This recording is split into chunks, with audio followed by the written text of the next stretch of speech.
Second notification. It should be sending data.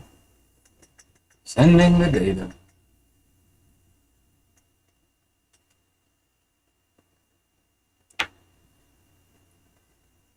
All right, I think we're good. Excellent, excellent, excellent.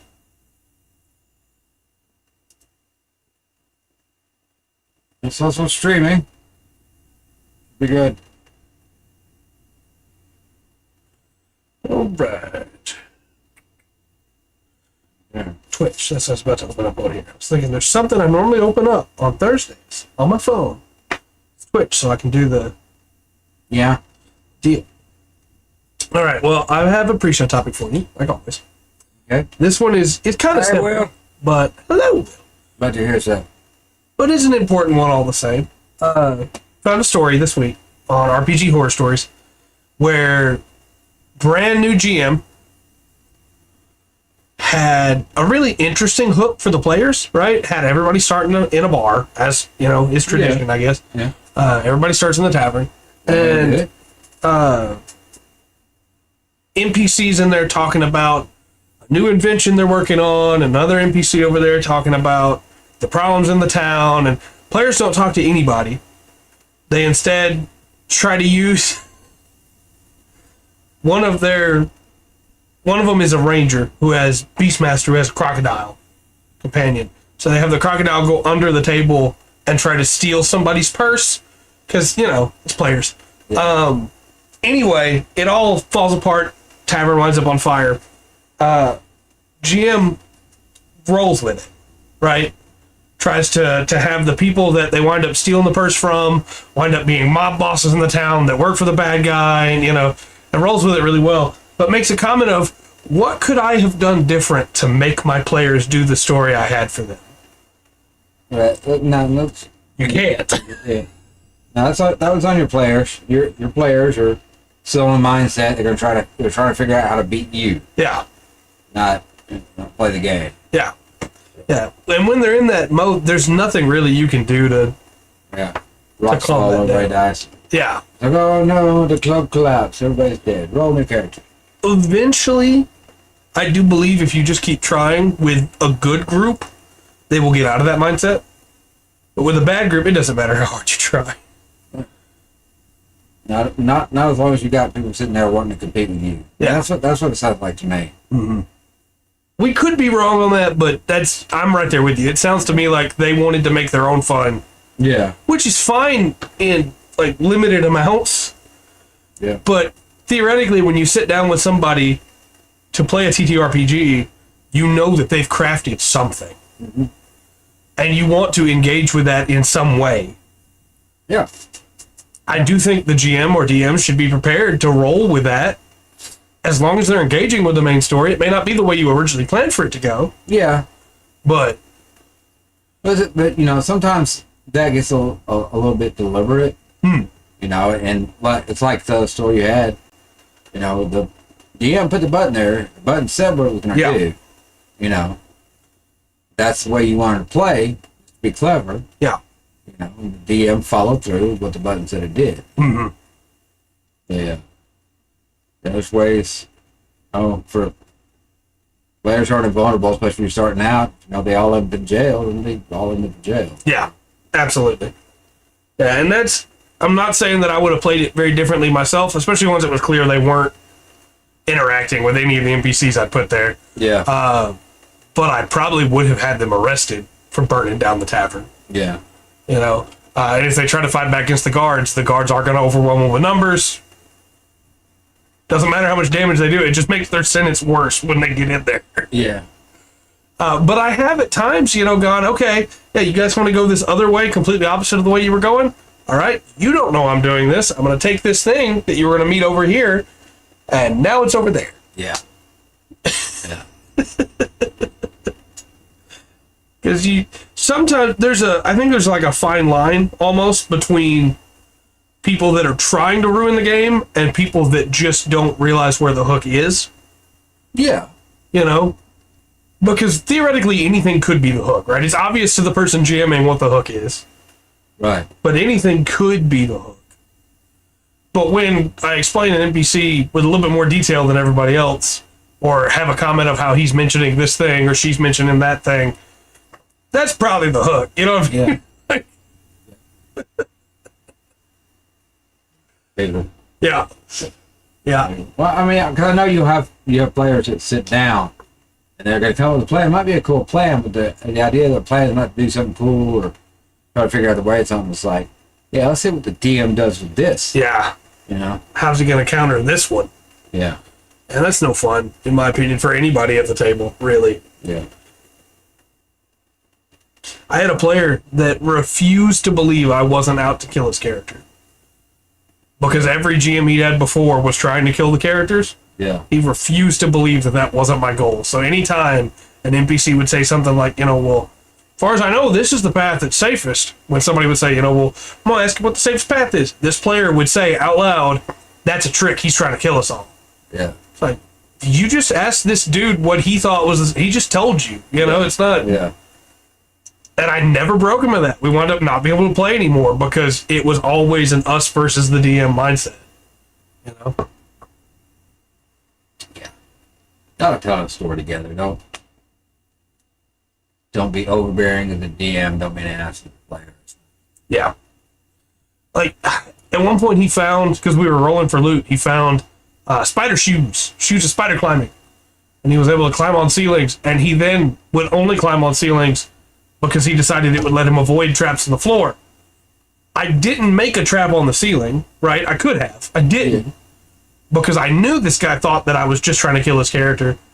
But partway through, like, session 6, he stopped climbing on the ceiling, too, because he was convinced I'd put a trap up there to get him. And I was like, well, that's not your character anymore making decisions. That's you,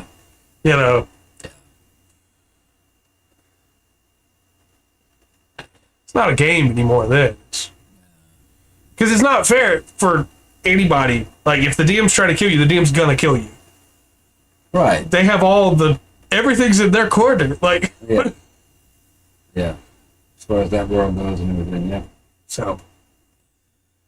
But I just thought that was an interesting one, because that's a problem that a lot of first-time GMs or DMs run into, right? Of, my players aren't doing what I wanted to do. How do I make them do what I want them to do? And the answer is you can't, really. Yeah. But you can try. Hopefully their character or them grasps a reason to go do what Yeah. I worry sometimes in our campaigns that I'm not finding the hook in, like, session 1. Yeah. Because I always try to find the hook. Because I like the stories this told, Yeah. I like being a part of that story. So I worry sometimes that I'm not going to find it. Right. And I'm going to have missed the clue, but no. I've tried to be pretty straightforward with it. Yeah. Well, and I think, like, not to talk too much about our games, I think this most recent one was the most overt out of all of them, because you started my section with the hook. It's just right there. It's like, yeah, I'm going to grab that, not because I'm going, oh, I want to meta and I want to be a good player, because I'm going, no, that sounds really cool. I want to know what's going on. But, I don't know. I think it's a lot more fun when everybody works together. Yeah. Yeah, definitely so. All right. Are you ready to kick this thing off then? Yeah, I think so. Should have everything. Okay. I don't have any news or anything tonight, so we should just be able to get started right into it once we do the intro. Oh my gosh. Okay. Hello and welcome to another exciting episode of the Full Spectrum TTRPG podcast. My name is Trey. I am Rungren. And we got some stuff to talk about. We're talking about Inuit mythology tonight. Yeah. Yeah. I'm stoked. I got some. Yeah, I got some really cool. Hurry up, Rungren. Look, do not rush me with. I have a hard time with this. I can get myself the whole time. Every week I feel like we do you more and more dirty because you wind up with more stuff you have to find. Yeah.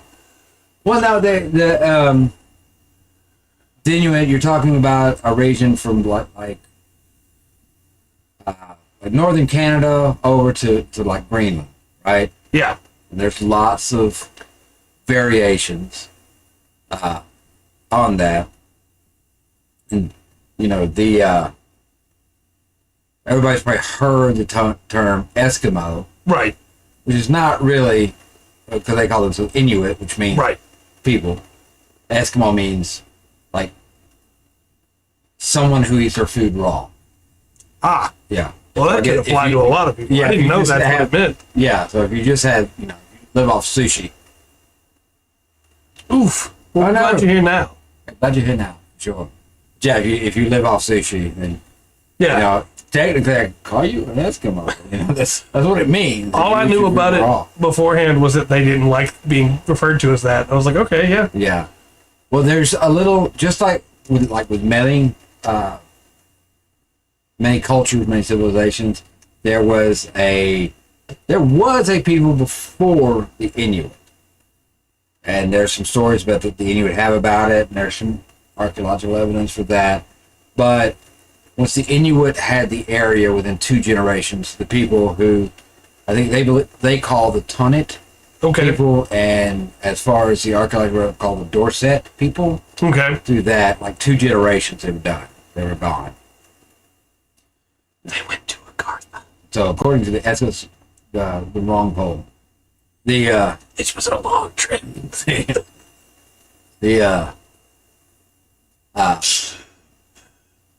But so you end up with, like they're going from the top of Alaska all the way to Greenland. You've got lots of little tribes. Yeah. Lots of groups of people, and as that's not a very nice place to live. Yeah.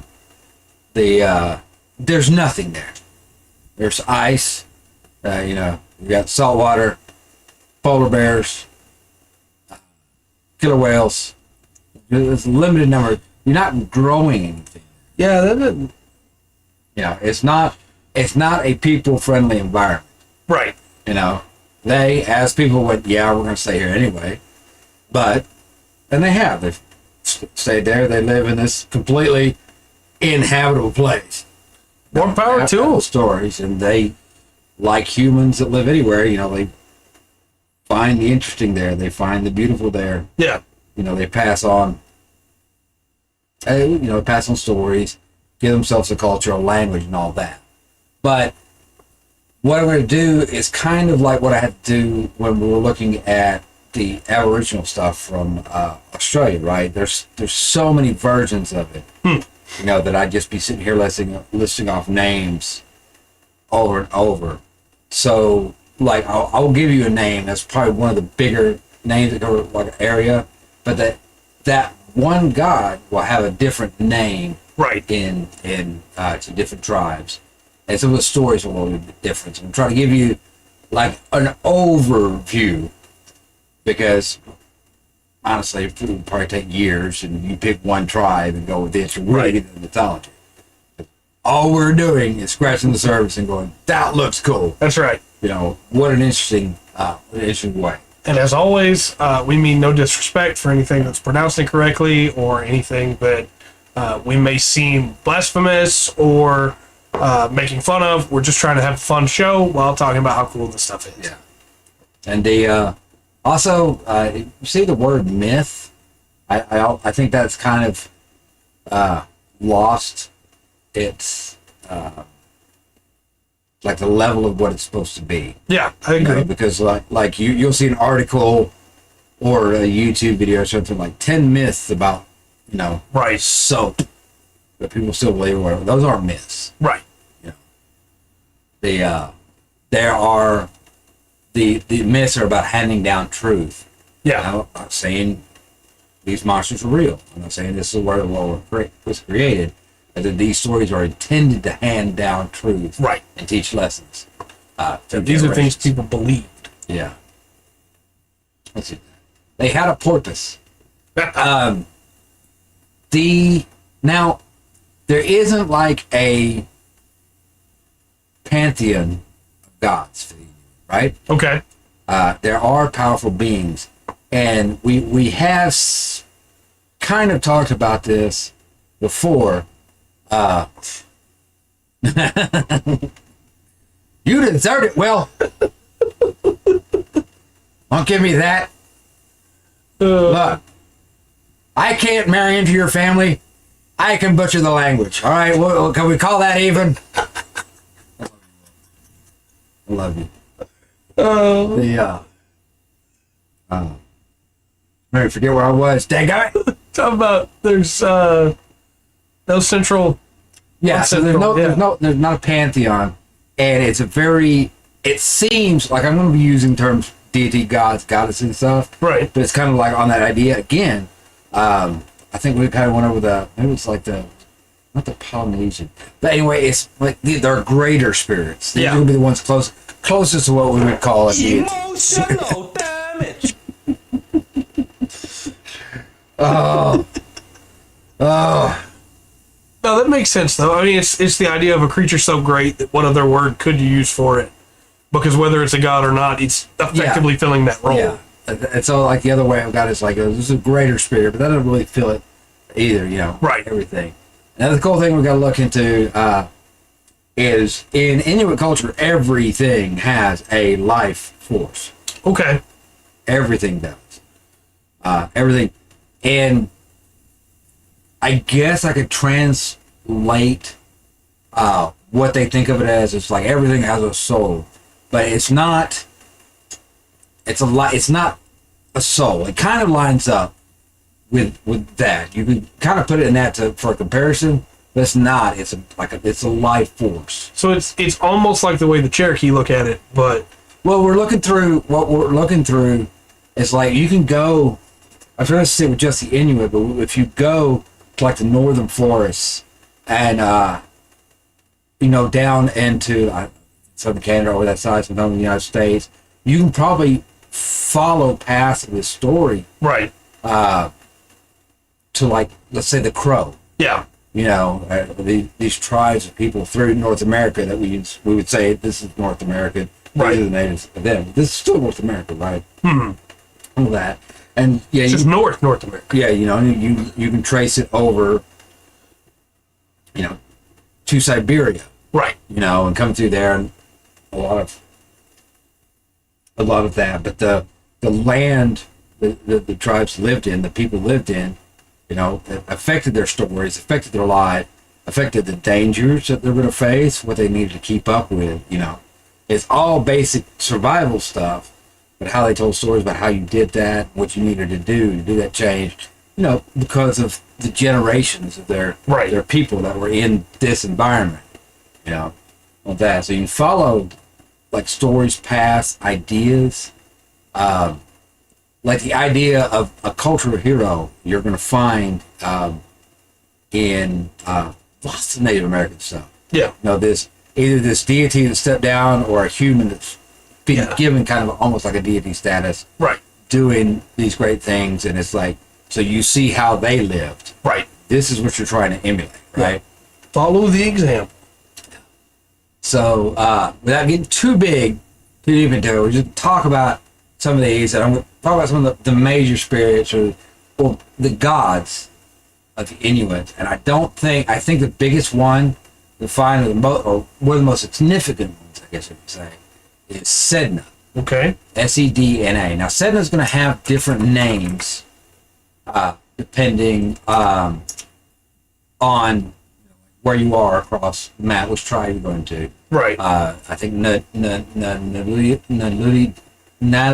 Nuliajuk, Mother Sea Beast, is also Sedna. Okay. And there's quite a few stories about how Sedna came to be. There's a couple of things that are in every story. Okay? I got you. So one, she is like in one version of the tale, she's a young girl. She's part of this tribe. In one tale, she's very beautiful, and a seagull. Another thing, there's seagull. The thing about everything have a life force. Yeah. Animals are basically people. They just see the world different. Yeah, sure. Okay. So there's lots of stories about shape changers through that.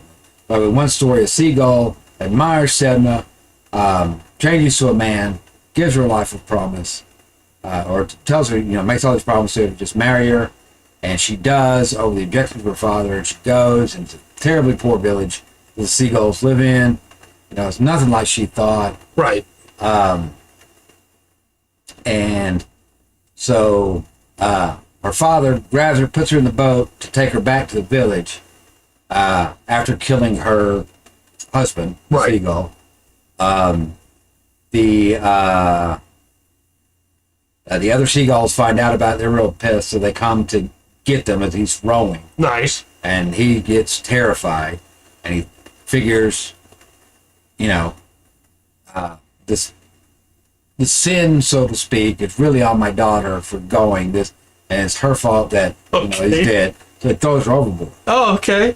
And now in other versions of this, she was betrothed to somebody in his tribe, and she goes and marries a dog. Okay. Over the objections of it, so she gets taken out and thrown out. And there's other versions of it where she's actually kind of like she's a deity, so to speak. Right. Her parents are on that level, and there's disagreement there, and they take her out. But she gets taken out of the boat. She gets thrown off into the water, and she goes and she comes back to grab the boat to try to crawl back in. And her father, God, running from seagulls, mad about marrying a dog, whatever, cuts her fingers off. Oh, Falls okay. back in the water, and her fingers become dolphins, seals, whales, stuff like that. Yeah. And she transforms on the way to the drowning, becoming the sea goddess, so to speak, and all these things in her hair. And shamans later on, they would take a trance visit. If hunting's not good, the hunting's, that's where you get food. Yeah. Up there, right? You Can't grow much. Yeah, you go kill an animal to feed you and your family. Hunters will trance and go visit her under the water and beg her forgiveness. Yeah. Because she's tangled up all the seals and everything in her hair and won't let them go. Okay. So the hunters can't find nothing. But so Sedna is a big deal. She seems really cool. Yeah. Some really good art of her. Yeah, and there's, like I said, you're gonna run across, when you go across there, you're gonna run into just variations on that story. Right. Or if you look this up, you may find a story about someone with another name, Nulia or Right. there's a couple of others. It's like, okay, this is a Sedna story. Right. This is just what her name is here, right? Makes sense. Okay, I went a little bit deeper than that than I meant to, but She sounds like she's working.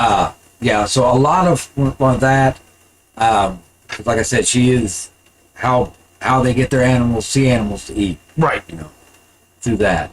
So she's going to be in lots of myths and legends through that. Well, Pinga is another goddess, but she's over fertility, the hunt, and protection. Okay. Very nurturing figure. And she will be called upon, you call her upon to receive her aid. And I find this really really interesting, because she gets called upon by women seeking to conceive. They'll pray to Pinga. Okay. Hunters who are having a bad time pray to Pinga. Okay. The concept thing. And Cycle of life and death, right?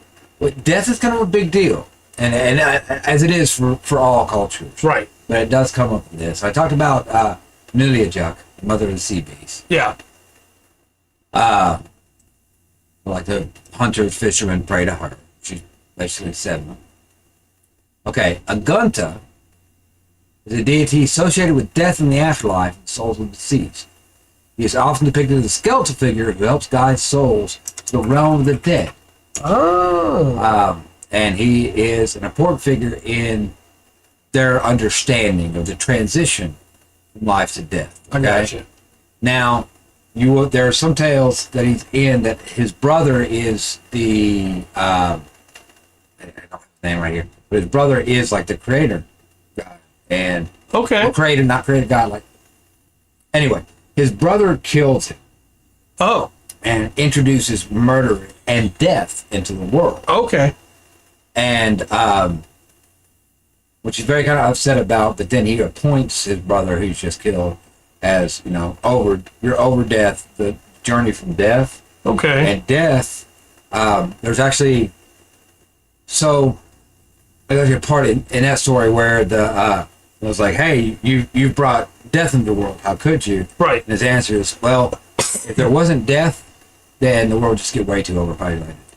So that's kind of a good thing. It's a transition to the next life. Life can continue because there is death. Yeah, I guess so. I feel like he probably shouldn't have had the ability to both kill his brother and then appoint his brother. I feel like one of those two, he should have lost the control of the other somebody one. with experience. Yeah, I mean, you know what? Yeah, and he died, so. Technically, he's correct, too, so. Right. You know. I don't know. That's, yeah? So Kalga. Kalga. Okay. She has quite a few different names. Looking through the stories and stuff. Kalga, she's a moon deity. Okay. He's a moon deity. Oh, okay. No, this one's a she. I'm sorry.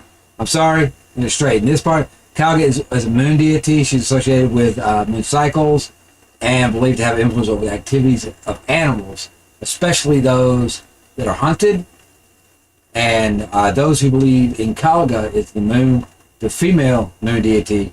The phase of the moon, they're thought to affect how successful your hunt is. Okay. So for the parts that have this mythology, yeah, she is the moon is tied to hunting. Okay. I mean, it makes sense. So I talked about the life force earlier. Yeah.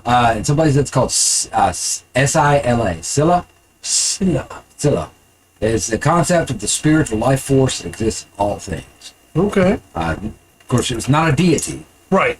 It's just it's a fundamental aspect of spirituality. I got you. And it's your essence. In a way, yes. And everything has that essence. So everything, even the stuff you got to kill to eat, everything's still connected. Right. You know, everything's still part of this life force and has its own life. Okay. Right?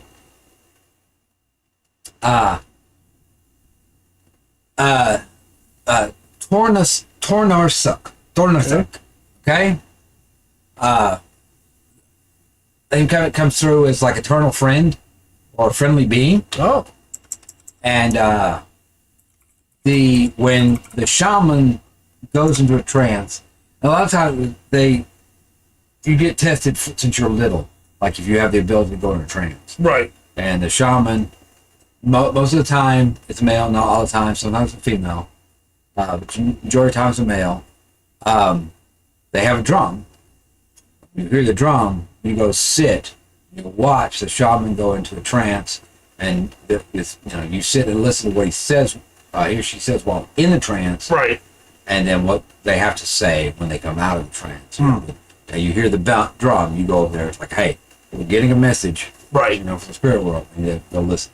Makes sense. But the guide, or the ones who help the shaman, they are the tortoise. Okay. Being of itself. And I put this one next just because these names are amazing. Arnapkapfa'aluk. Arnapkapfa'aluk. And That's a cool name. Unigumasutuk. Sutuk. Anyway, so that you're going to get a couple of things. Sometimes they're siblings. Sometimes Arnie is the mother, and Uini is her monstrous son. Okay. Where Arnapkapfa'aluk gives birth to Unigumasutuk, a fearsome creature that causes darkness and destruction. And they have some tales of them too, and a lot of it's about like listen to your parents. Right.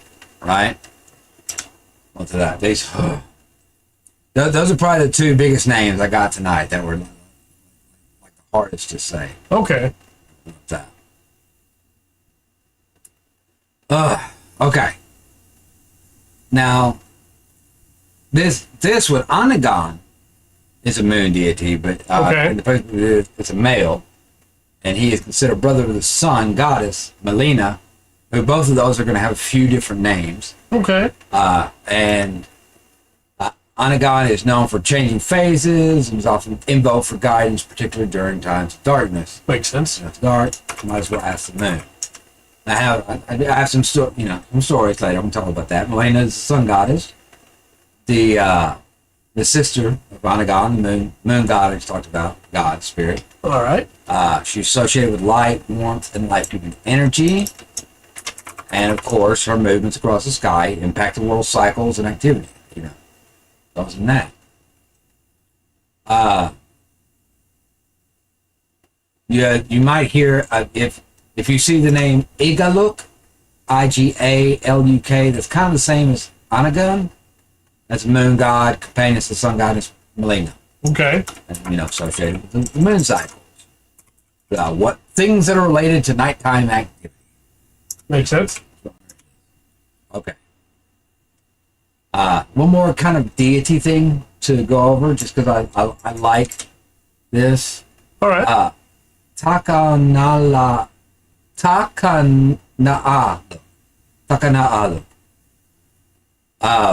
Often known as the big bad woman. Oh. Can cause lots of harm and destruction. A very powerful and fearsome figure. And is used a lot in mythological tales. It's like, hey, this is what you happens when you act like a dummy, when you act reckless. Yeah. All of that. But they're kind of the deity. Like I said, they're not gods per se. Right. Greater spirits are the best to do that. Now I've got some creatures Okay. to be worried about. Qualupalak.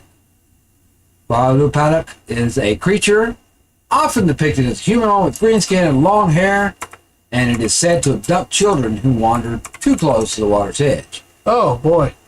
In some stories, they'll like spring out and get you, Right. take the child away. In others, it will actually come up and like hum a musical song that the child is captivated by and goes towards. So then he can grab it and take it.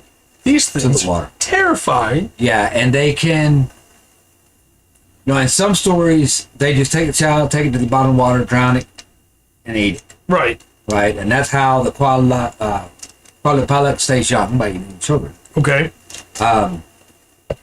In other stories, they put the children to sleep and trap them in ice for eternity. Oh. And just keep them as little trophies. I will warn you, if you look these up, they might show up in your nightmares, like they're probably Right, going to show up in mine, Well, they remind me. which I love. There was kind of a creepypasta meme, and I remember the woman's face. It was like weird and distorted. Yeah. It just had the real big mouth and odd eyes. Yeah. And I can't remember what it was called for the thing. Yeah. But it's been around. Like if you see this, you've got 3 days to die or some stupid. Oh yeah, I'm sure. Yeah, right. You should think about Jeffrey the Killer. Yeah. A Tornot. Okay. This is the healing spirit, guardian spirit. He's also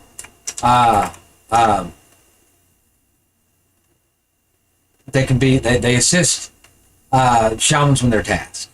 Okay. They also provide protection and guidance. Maybe another word for the same thing as I mentioned. Other, a little bit different because you also got the to earn gate, which has got two U's in it, right Okay. beside each other. To earn. So I guess that's, I don't know, to earn gate.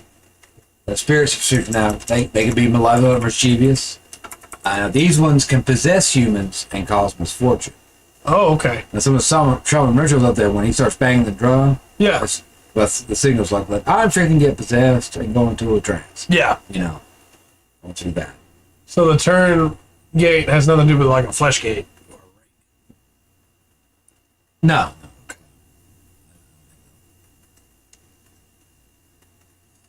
Amarok. Okay. This is a wolf spirit. It's not just a wolf spirit, this is the wolf spirit. It's a giant wolf. Oh, okay. And he preys on those who behave improperly and disrespect hunting practices. Love it. Now there's hunting's a big thing. One of the creation tales, one of the gods or greater spirits or whatever, he makes everything, fills the world with animals. Right. And then, you read the Old Testament, and then God rested. Yeah. And this was like, and then so he hunted. He went to a hunt. He was like, hey, I've done everything. I'm going hunting. Yeah. Where they live, how they survive is kind of hunting's a big, big part of that. Yeah, it makes sense. There's not much. I think you start to get agriculture to get a little bit close up there. Obviously not in the Antarctic. Right. I think there's a form of rice that they end up growing, Okay. later into their tribe time, their lifetime of their people, right? Makes sense to me. So I was talking about Amarok. There's also there's a big deal about hunting. I mentioned their god basically goes hunting when he's finished creating everything. There's a story of a young man getting a spiritual animal with him. I guess gets his own what is it, Harry Potter Patronus, whatever. Yeah, I guess that's Patronus. Yeah. Yeah, and not the tequila. We're not asking you to give us tequila. Patronus. I needed help remembering that. We'd be trouble. Anyway, he gets an elk. The elk gives him all these secrets, Awesome. about elks and everything. And of course, at the end of it, he's like, "Don't ever, don't kill more than you need, Right. ever." And the kid is like an amazing hunter. Always has food. Yeah. Comes home, and his dad kind of goes and is like, "Well, if you're really skilled, you can kill you kill an extra one. Do that." And finally, the dad goes the little boy into doing it, or his son, Right. his son to do it. So he kills more than he needs. The caribou or elk, whatever it is, spirit leaves him, and the boy dies like 3 days later. Makes sense. Yeah. Yep. So they have a big deal about it. You respect what you hunt, Yeah. right? They have a life force. We don't want their life force. We don't want to do this wrong and have their life force come be mad at us. Yeah. Now, I don't want to say, even though everything has life force, animals are not, animals aren't equal to human, Okay. but it's super important to human, right? Right. Because we have to kill you in order for us to survive. Yeah. We need the nutrition that. Yeah. Yeah. All right. There's a lot of stories like that though, over all different groups of people in the world of forest spirits that allow hunting, but only as much as you need to live. Yeah. Yeah. They have that. And like I said, when you look back, a lot of the cultural heroes of the time, a lot of people like I think one telling of the tale talking about the creator's not a creator god. That's actually a man.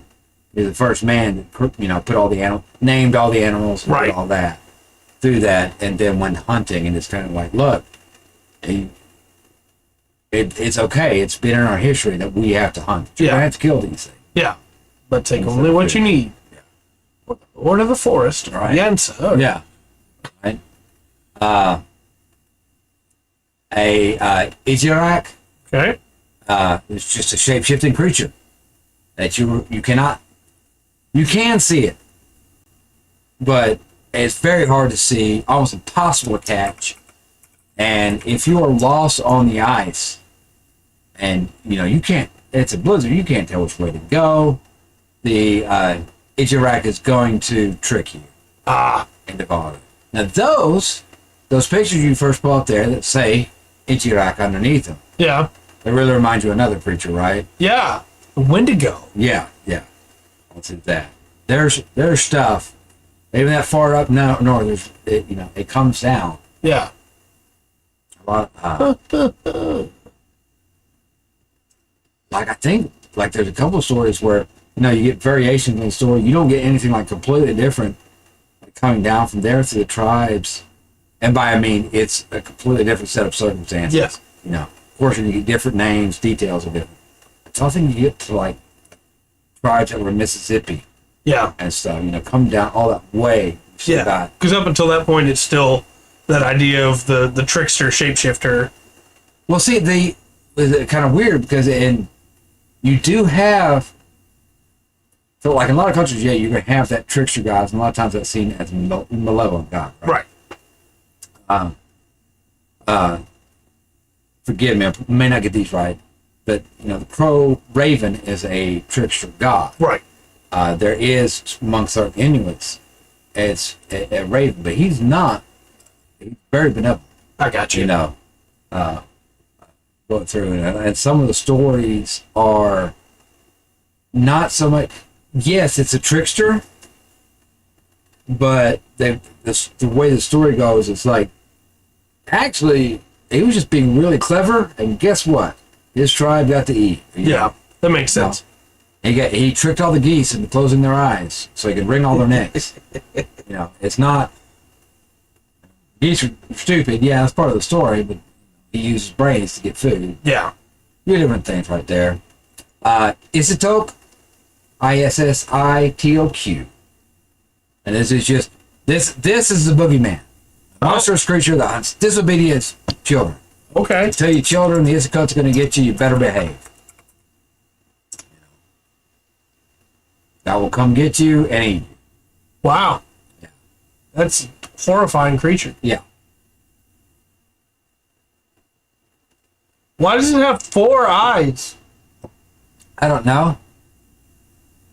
It's an odd creature. That one only got 1. Look. Also known as the cold stare. No, thank you. The Qualupiliot, another name for one I talked about earlier, just lives under the sea and ice. Yeah. Known to snatch children. You've got too close to the water's edge. Yeah. Right. The Apiluvik. Ipaluvik. Okay. And this is just spirits that is associated with hunting luck. Both for successful hunts, bountiful catches. Yeah. You want the Apaluvik spirit to, to tell you or to take your hook or your net where you throw it. Yeah. Have you throw it right way. Have you walk to go the right way. I got you. And through that. And I've got another one that everybody knows, or at least heard. I would be willing to bet most of y'all have heard it. Nanook. Oh, yeah. Yeah. Now it's Nanook or Nanuq. Nanook. And this is the polar bear spirit, revered for its strength and hunting ability. And it's a polar bear that's just much larger than a regular polar bear. Yeah. It's terrifying because a regular polar bear is huge. Yeah. Right? And yeah, the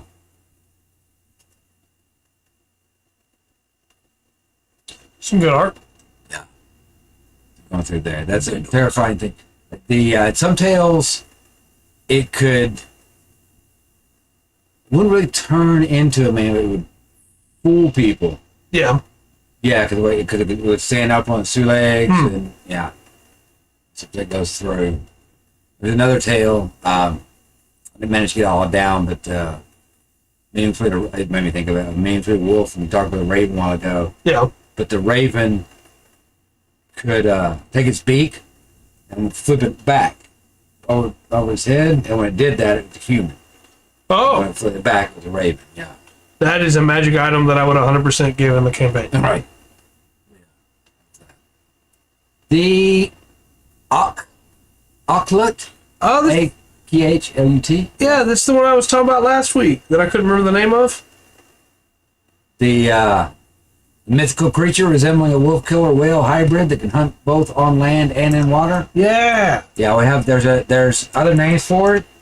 It's a orca in the land, a wolf on. No, excuse me, an orca in the water, a wolf on the land. Yeah. Or in some thing, it'd be a shape changer. Right. It can hunt.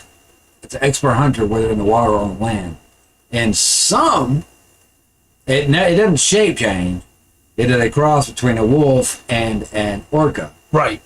Like a killer whale with 4 legs. It can walk on land or swim in the water. And it's so cute. Yeah. And obviously this one too will grab you and pull you into the water if you get too close. Yeah, absolutely terrifying, but also very cute. A spirit they have is a Kadlu. Okay. And this spirit, it was specifically called out as being a giant. A giant sea spirit. So I don't know. Ooh. Excuse me. And if there's storms or rough seas, it's Kadlu's fault. I got you. Okay? For that. Kalutak is another name for one of the spirits that will help you on the hunt. Look a lot like a lot of the other ones you come across, right? Got the Quingit, which are just air spirits, sky spirits. Okay. They do have some control over the weather phenomenon, causes snow, whatever. So this one's gonna go. This is straight out of D&D. The Kigatilik. Oh, It's a humanoid creature, but it's also like a mix between human and a bird. oh, It's very fast, and yeah, of course, can fly. Onto that. And you get some weird pictures there. That guy Yeah. did with that. okay. All right. Now, I did talk about those two. The Uni Guma Sutik that I talked about earlier. Yeah. I did leave it out. It's too far down my notes. I didn't see it or something. This guy thinks it's really strange because he's shown as a giant nasty insect. Okay. I don't think there's much bugs up there. Yeah. Interesting. Not an expert. Yeah, kind of weird. The Adlet definitely could be in a campaign. These are dog-human hybrids, Oh, all portrayed as fierce, hostile beings. I mean, we got these in Pathfinder, right? The shootings, Right. although they're Yeah. not quite as ferocious as these are.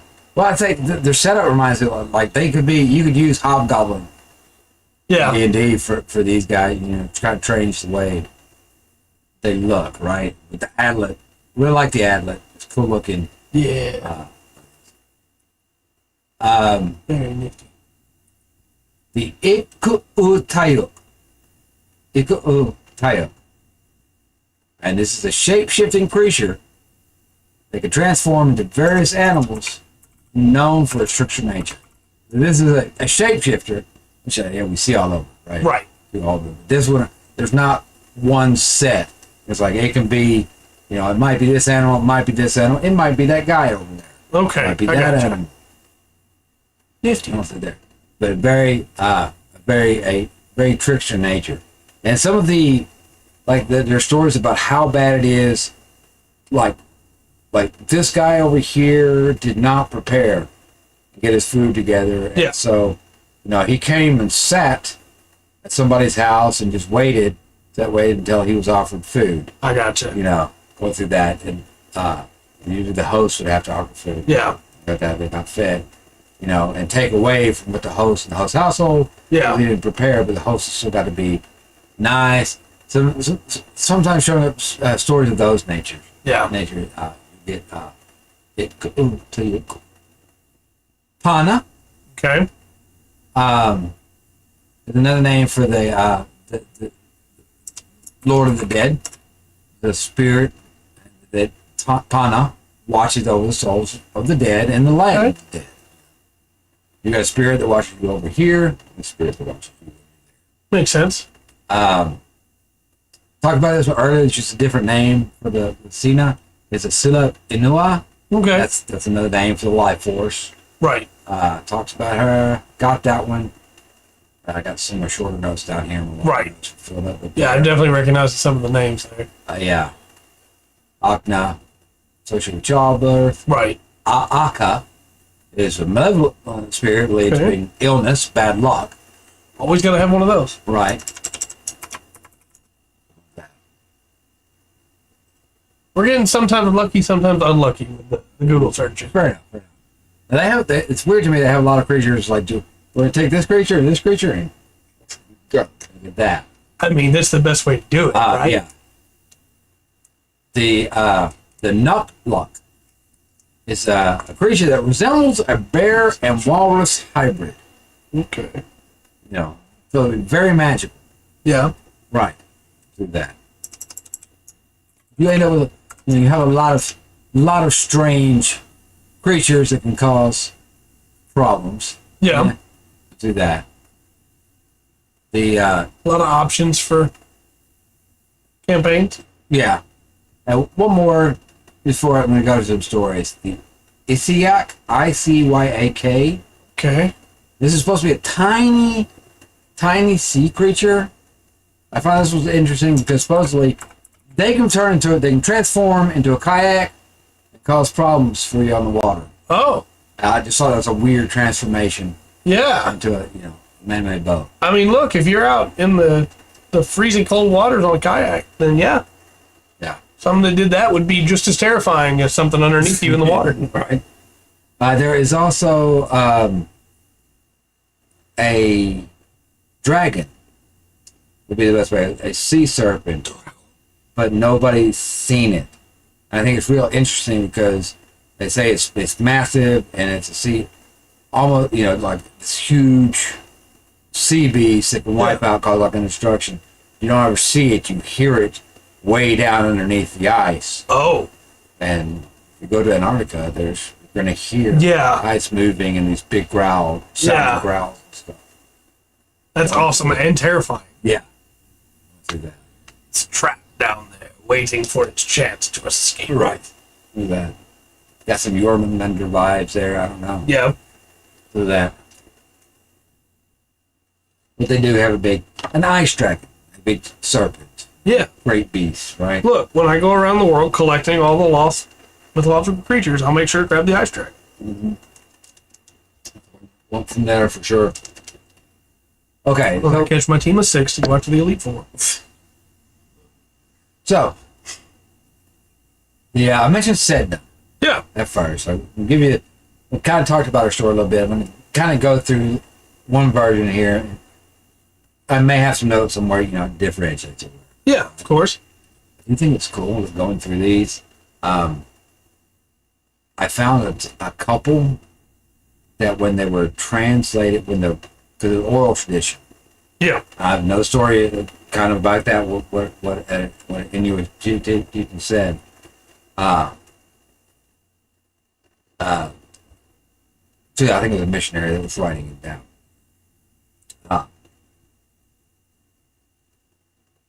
So that they actually had a couple of stories when shaman or whatever said the story, translator said it to him. Yeah. The guy goes, once upon a time, of course, the guy's translator goes like, once upon a time, really? Right. I'm like, well, that's what he said. Yeah. Yeah. And that's what it translates to, once upon a time. Yeah.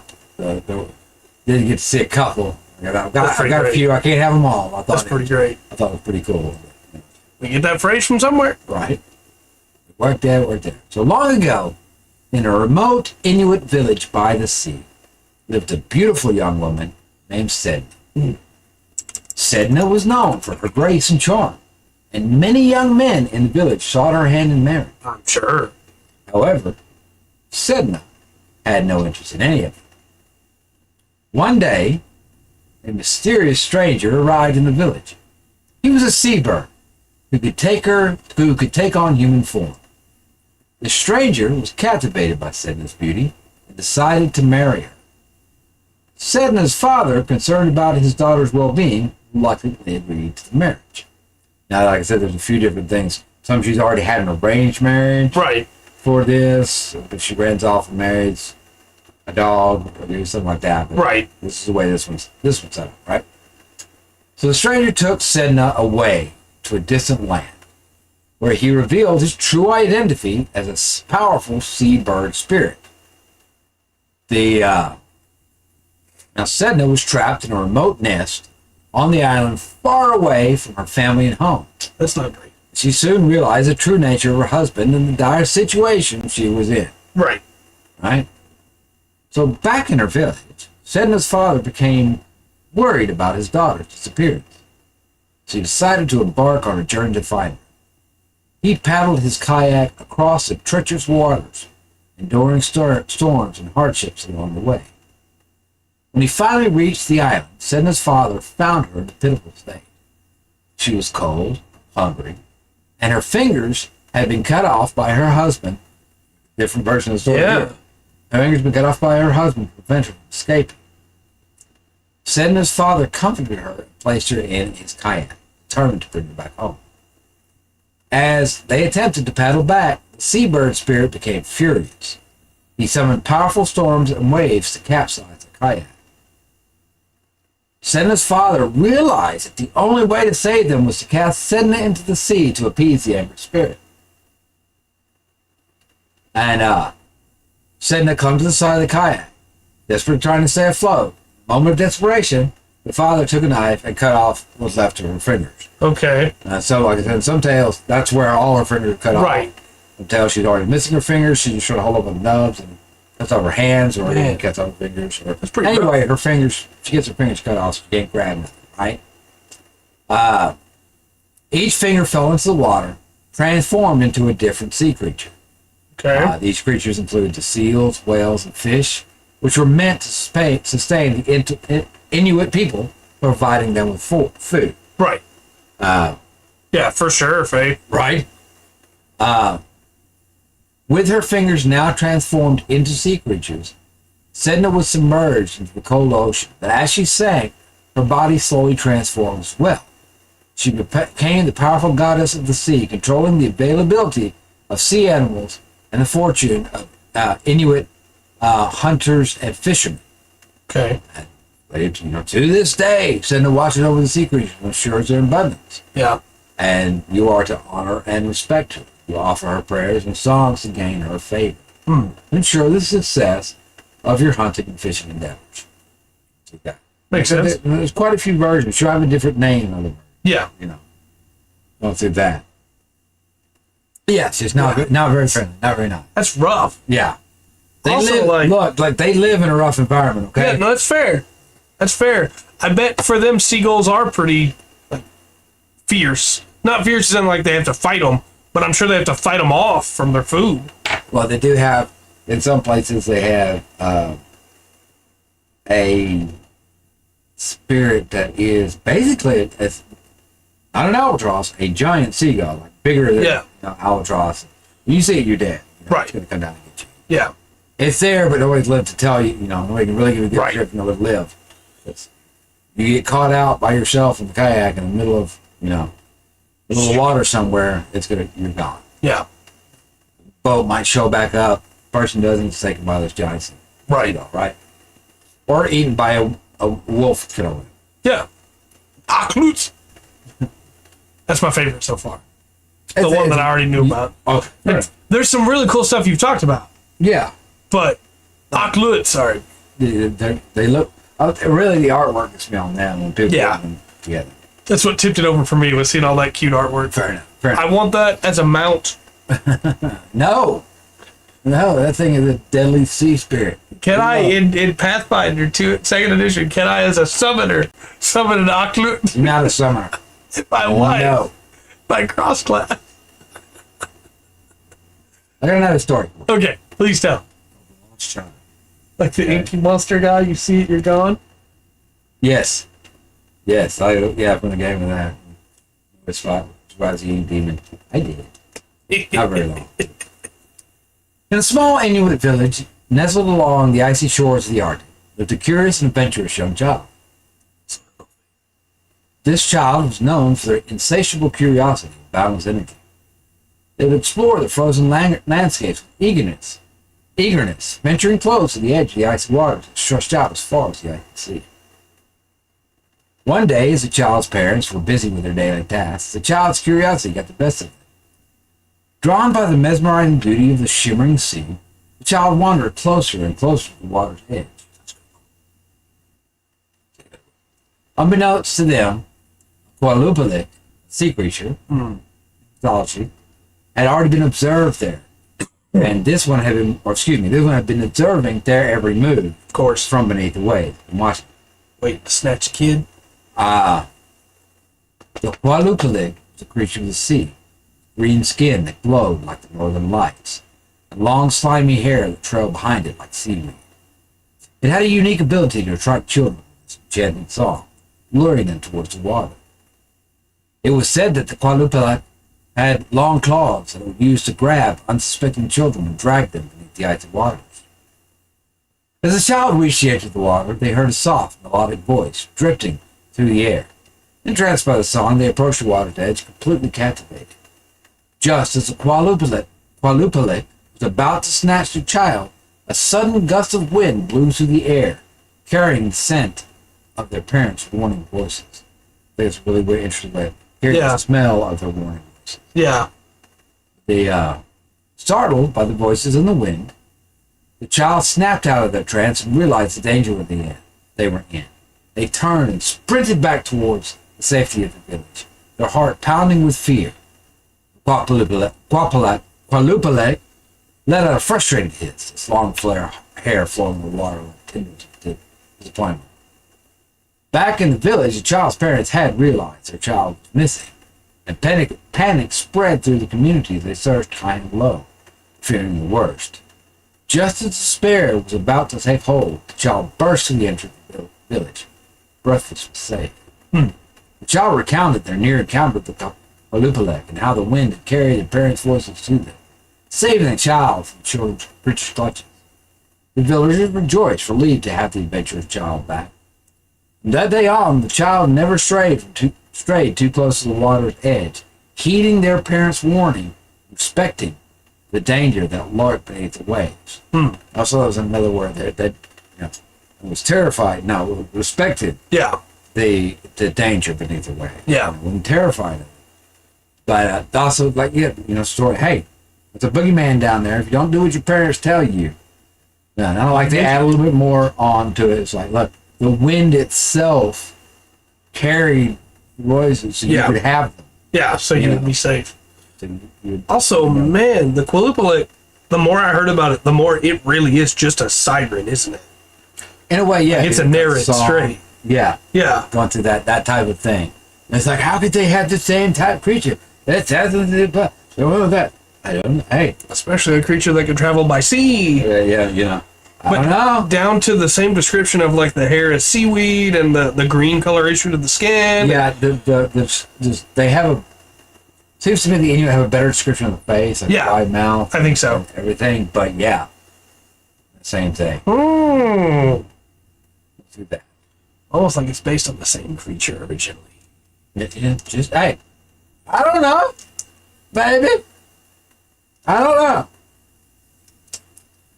Honestly, but yeah, but that's a pretty. It's a cool story, but it's a pretty standard story. Yeah. Across the middle, we find something like, hey, right. Listen to your parents. Do what they tell you. Yeah. They're not being jerks. They're doing this for your benefit.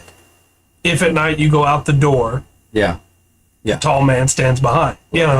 It's.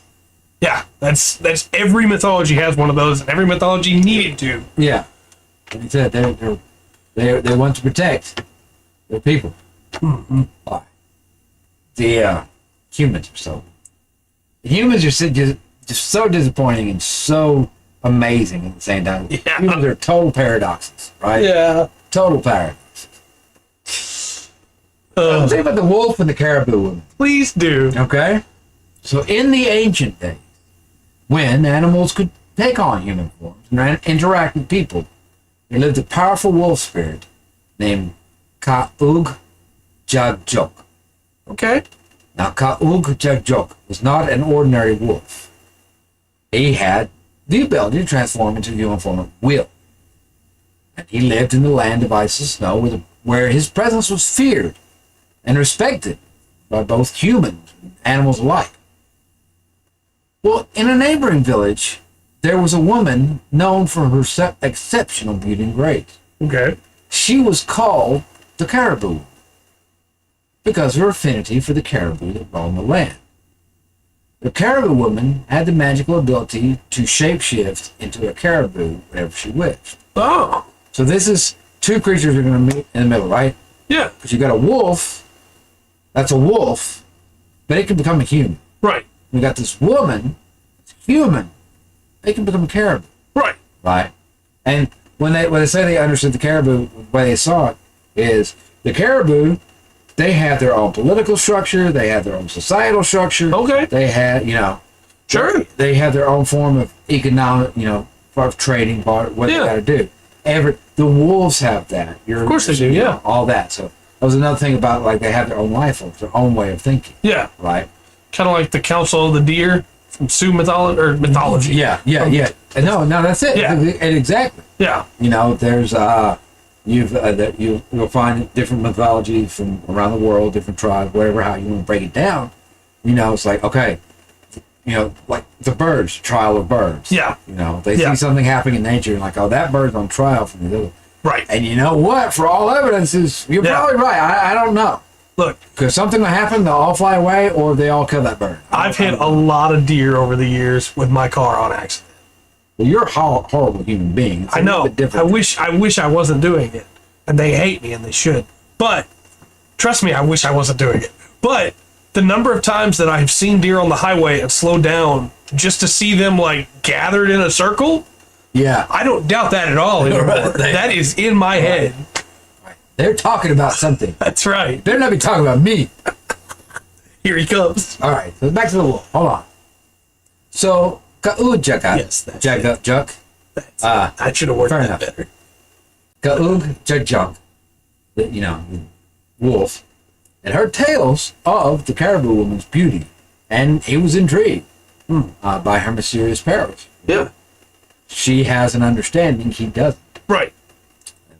That captivated him. So he decided to go to her village and see her for himself. I do not mean to interrupt you, but I do have to interrupt you. My good friend, there is a gnat that is trying to get into your coffee. Oh. And I don't want you to lose your coffee. Fix it. I don't have any coffee. Oh, well. Thank you, though. Yeah, point that out, Kyle. I know I don't have any more coffee, Trey. Thanks. Tell me about Coog Jack quickly. Okay. So he approached the village in his human form, right? He found himself captivated by her elegance and charm. He watched as she transformed into a caribou and ran gracefully across the snow-covered landscape. And he was unable to contain his admiration. So he revealed himself to the caribou woman and professed his feelings of love and desire. Okay. The caribou woman was both surprised and flattered by his words. And she admitted that she had also been curious about him and his wolf form. You know, he's a wolf. He's not a caribou. Yeah. He has understanding. She doesn't. And so it intrigued her. So the two spirits spent time together, sharing stories and experiences. So the wolf, the Ogjajuk,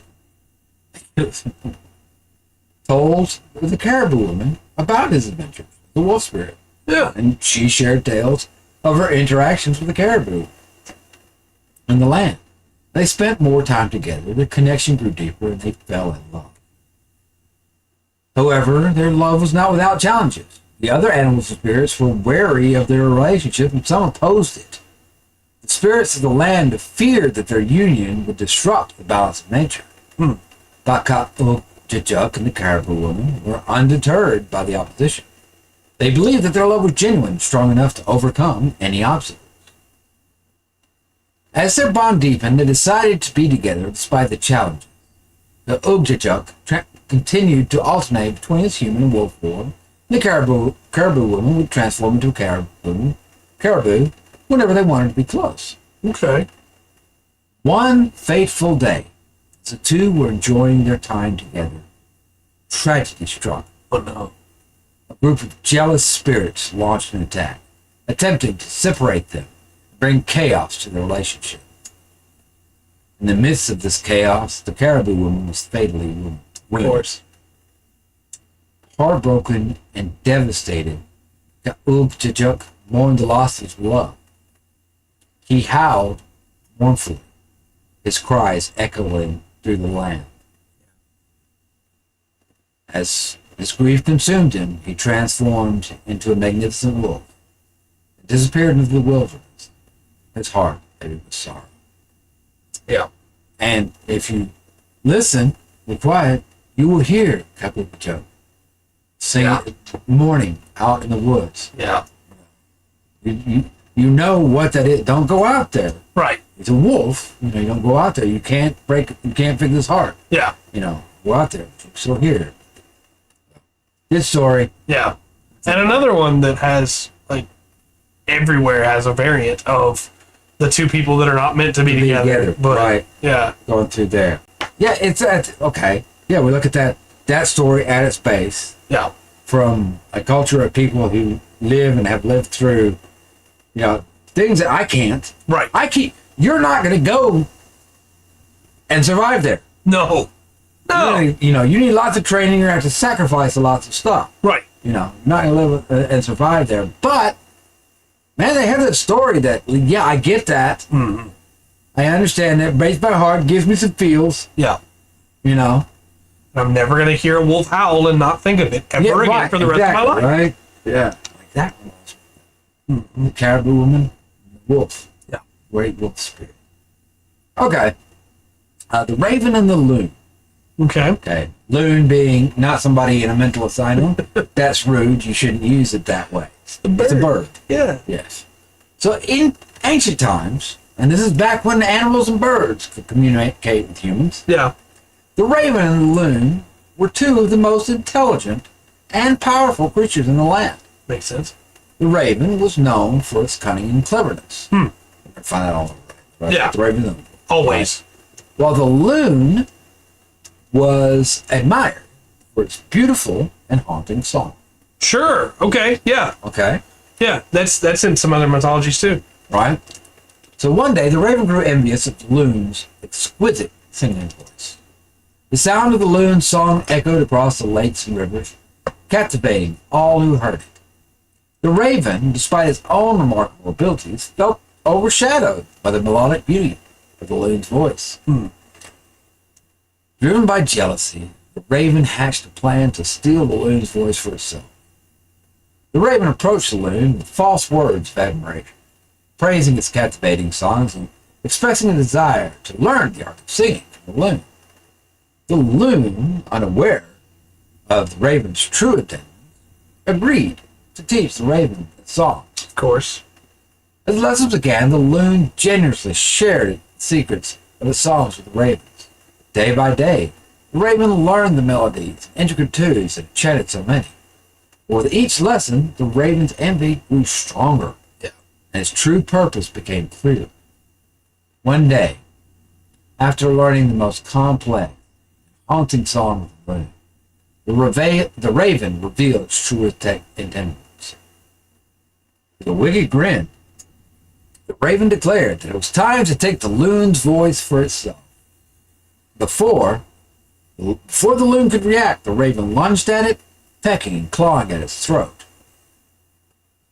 The loon fought desperately to defend itself and its precious voice. It tried to escape the raven's relentless attack, but the raven was determined to succeed.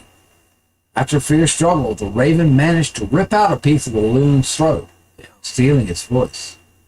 The loon, now voiceless, watched in despair as the raven flew away with his stolen treasure.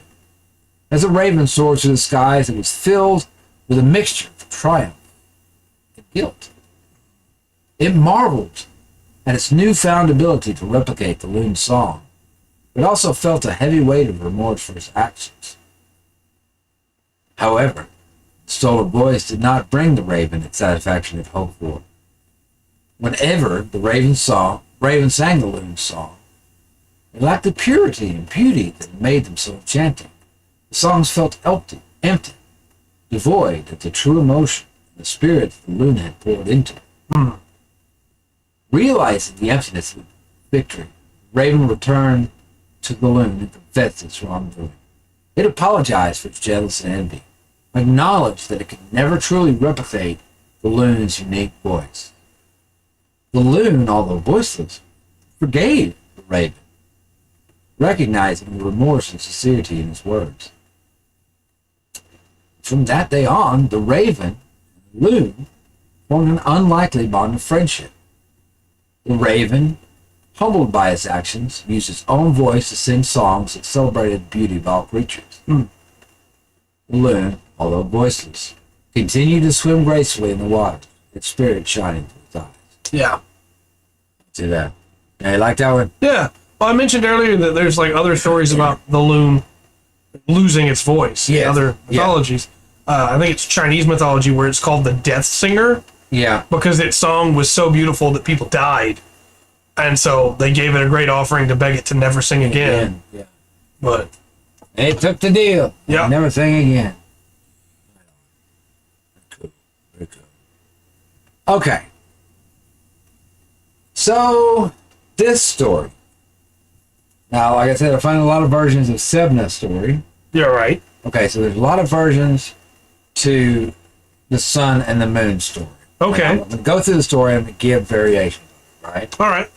And sometimes they will have, the people involved in the story will have different names. It's the same people, right? So in the distant past, when the world was young and full of wonders, there were two powerful siblings who ruled the sky above and brought light to the land. These siblings were the sun and the moon. They played an essential role in shaping the world and guiding the lives of all living creatures. The sun was a radiant and powerful being, emanating warmth and brilliance. Its golden light illuminated the day, allowing plants to grow. So we're talking about a little bit south of some of the Inuit tribes, right? Yeah. Yeah, plants to grow, animals to roam, and humans to carry out their activities. The sun's energy was a source of life, and its presence brought vitality to the world. On the other hand, the moon was a gentle and mysterious figure, casting a soft silvery glow across the night sky. The moon's light provided a serene backdrop for the night, offering a sense of tranquility and peace. It guided travelers through the darkness and inspired poets and dreamers to contemplate the mysteries of the cosmos. Despite their differences, the sun and the moon shared a deep bond as siblings. They took turns illuminating the sky, ensuring that light was present at all times, whether it was day or night. Right. They worked together harmoniously, each understanding the importance of their role in maintaining the balance of the world. As time went on, the sun and the moon began to notice the impact of their light on the creatures of the earth. This is another thing. This is not... Thanks, Dart. Catch you later, all right? Later, Dark. So I forgot to mention earlier when Faith used it. Damn it. Talk about killing the gnat. Oh, yeah. Good. Yeah. The sun is not a deity. The sun just is. Yeah, okay. You know, the sun's not giving... The warmth and light is not for people. The sun just gives off warmth. Yeah. You know what? It happens to benefit people. Right. So, Okay. a little bit different aspect on what the sun is. It's not an all-powerful God. I like that read on it a lot. Just it exists, Yeah. and its existence has this effect. Benefit, right? Yeah. So as time went on, the sun and moon began to notice that their light had an impact on the creatures of the earth. They observed how the plants stretched towards the sun's warmth and how animals thrived under its rays. They saw how the moon's glow comforted those who ventured out at night, providing a sense of guidance and companionship. The sun and the moon began to feel a sense of pride and responsibility for the world they illuminated. They realized that their bright light brought not only physical nourishment, but also emotional and spiritual well-being to the beings below. This awareness deepened their connection to their roles and to each other. One day, the sun and moon decided to meet in person. So setting aside their usual duties for a brief moment of interaction, they met at a point where the sky touched the horizon, sharing the stories of the lives they had touched and the beauty they had witnessed. They laughed and spoke of wonder to the day and night, exchanging tales of the beings who depended on their light. In this meeting, the sun and moon affirmed their commitment to their roles as guardians of the sky. They vowed to continue shining brightly, each contributing their unique light to the world. They also recognized that their partnership was essential, and that by working together, they could create a harmonious, and balanced world for all to enjoy. Okay. Just a nice story, right? Yeah. Okay. I've got to elaborate on this one. Okay. Okay. That's a story. That story is told from the view. I mean, they are giving the sun and the moon human-esque qualities, right? Right. Hey, they noticed that what they were was beneficial to other things. They had on responsibility. Right. And that was the thing. They met to meet, Right. and discuss, and exchange stories, right? That was important. They didn't meet to, try to decide or work anything out. Right. They met to tell each other what they had seen, Yeah. what they'd been through, and they were both better for it. Yeah. They just are. They're not Yeah. actively changing the world. Right. Me too. Okay. So, this story, you can tell, has quite a few variations through it, quite a few different names for it. So Okay. I mentioned a while ago when talking about he's the moon, she's the moon, you know. Right. Let's see. Okay. So long ago in Inuit village, there were two siblings named Melina and Anangan. Right. Okay. Now, Melina was the older sister. She was known for her beauty, grace, her cheerful nature. Okay. Anagon was her younger brother. He was equally lively and adventurous. One day, Melina and Anagon decided to play a game near the edge of a frozen lake. They chased each other and laughed as they raced along the ice. Their laughter echoed across the frozen landscape, and their joy was infectious. As they played, Anagon, the younger brother, had an idea. He challenged Melina to a race to see who could run the fastest. So the two siblings stood side by side, their hearts pounding with excitement. When they were ready, they sprinted forward with all their might. As they ran, something magical happened. Their speed increased beyond imagination, and their steps became light as air. As they ran faster and faster, their feet barely touched the ground, and they soared higher and higher to the sky. They felt the wind beneath their feet, carrying them. Melina and Anagon didn't stop running until they were far above the earth. When they finally came to a stop, they realized that they had become the sun and the moon. The sun and the moon. Melina had become the radiant sun that shone brightly during the day, while Anagon had become the gentle moon that illuminated the sky. The siblings were now forever linked to the sky, their brilliance lighting up the world below.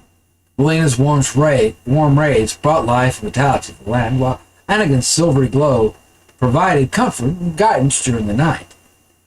From that day on, Melina and Anagon embraced their new role with pride and a deep sense of connection. They continued to light upon the earth, ensuring that day and night were always in harmony. You knew that people looked up at the sky and saw the faces of the siblings that become the luminous sun and moon, and they remembered their playful spirits and the joy they brought to the world. Right. Okay.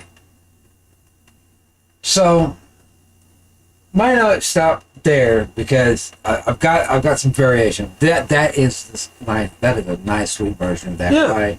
They read. Okay. There's other versions of the story. Of course. All right. So, another version, we have the same characters, brother and sister, moon. Now, in Inuit society, there's a time in your life where boys were taken over here, girls were taken over here. Okay. There's some stories about tools that were given out, and there were tools for the men. They were always for hunting. Right. Right. They were killing things, and the tools for the women were like scrapers for the skin, things to prepare food, prepare Right. clothes, and things like that. And sometimes it was like, look, you're a man, you can't do this. Right. You're gonna mess it up. You don't have the energy. You're not the right person. You're not gonna do it. Okay. You're a woman, and like we're not sending a woman out to hunt. Right. Right. Which you can take. It's like that's all my misogynistic or whatever. But that was the way the culture was. Right. In a version of the story, they've been separated off, and younger brother. That's very true. Right. That's very true. So the younger brother, right, he starts missing his sister. Problem is, he's starting to go through puberty Okay. this time. So late one night, he's excited. Okay. He's feeling it, right? Yeah. So he decides to sneak out and go over to the women.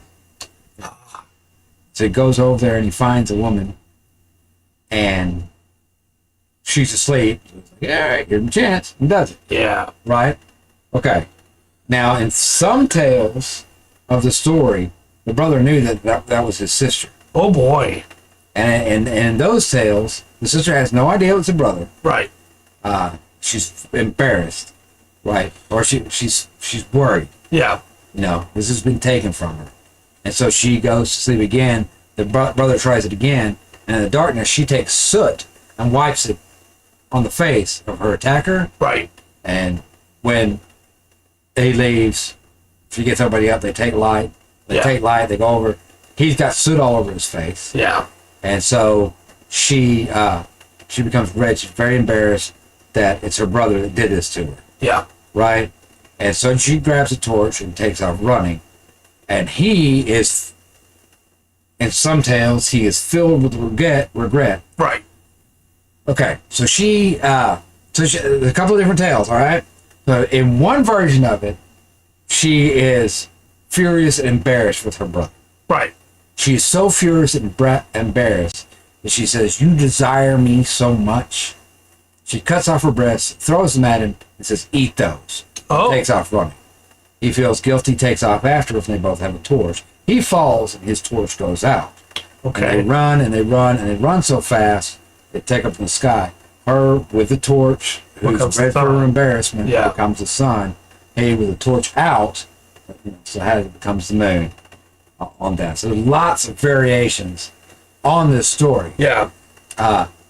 Coming through. Like I said, in some tales, they have a child, sometimes they don't.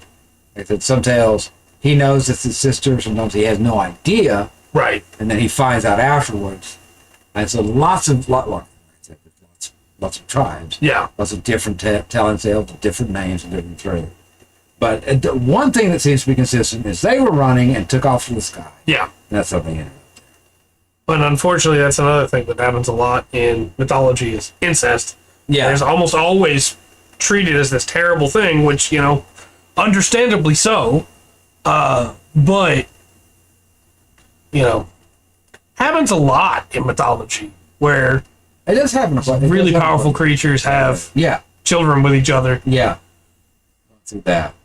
There's lots of, and if you look her up either under this name or one of her others, you'll get pictures. She's got big gashes. Yeah, where she cut them off. Yeah, she cut off her breast and threw them at her brother. Yeah.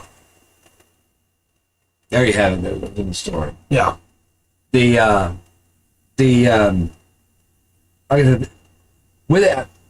With the stories I got together, I've got a couple more. I think we got time. Yeah, we're doing good on time. Okay. Yeah. 30 minutes still. Oh, sweet. Okay, I got a couple more, but there's such a variation in these different stories. Obviously, I don't want to tell the same story. Right. Absolutely. But there's I want to bring them up. I got a couple more. Sun and moon, obviously, for these people, the things in nature take on very important meaning. Don't get the water mad at you. Right. You won't get any seal or fish out of it if it's mad at you. And nobody gets to eat, and it's gonna be your fault. Right. Respect the polar bear. They would kill a polar bear. It's fur. They make boots out of its fur. They wore its coat. Right. Wore its coat to be warm. Ate its meat to everything. But one area, so the polar bear was coming. You're waiting, and you kill it.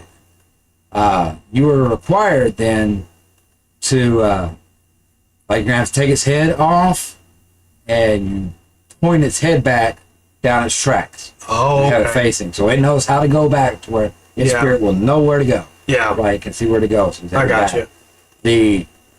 And while the skin was obviously valuable for warming and stuff, there were hunters and stuff that would they had a polar bear skin was just in the house. You didn't touch it. Yeah. You mess with it. It had been taken care of. So his wife had had scraped it, cleaned it, prepped it, and everything. But it was just there as a sacred object. Yeah.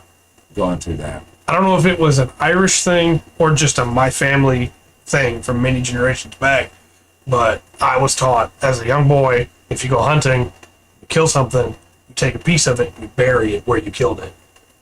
So that the soul could find it I've and know what had happened. They're definitely not the only culture, only peoples in the world to be we have to hunt, but you have to respect what you hunt, right? But they're definitely not all that. A lot of rituals and things that you do to make sure next time you're not taking off. You don't want the polar bear spirit coming back. Right. That's going to be really bad for you and your family. You follow these steps.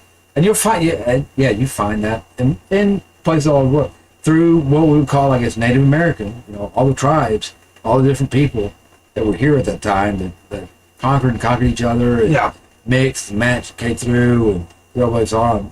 A lot of that was in line with this. Yeah, that deer, we're going to have to hunt that deer. Yeah. We can't live off grain alone. We have to hunt that deer.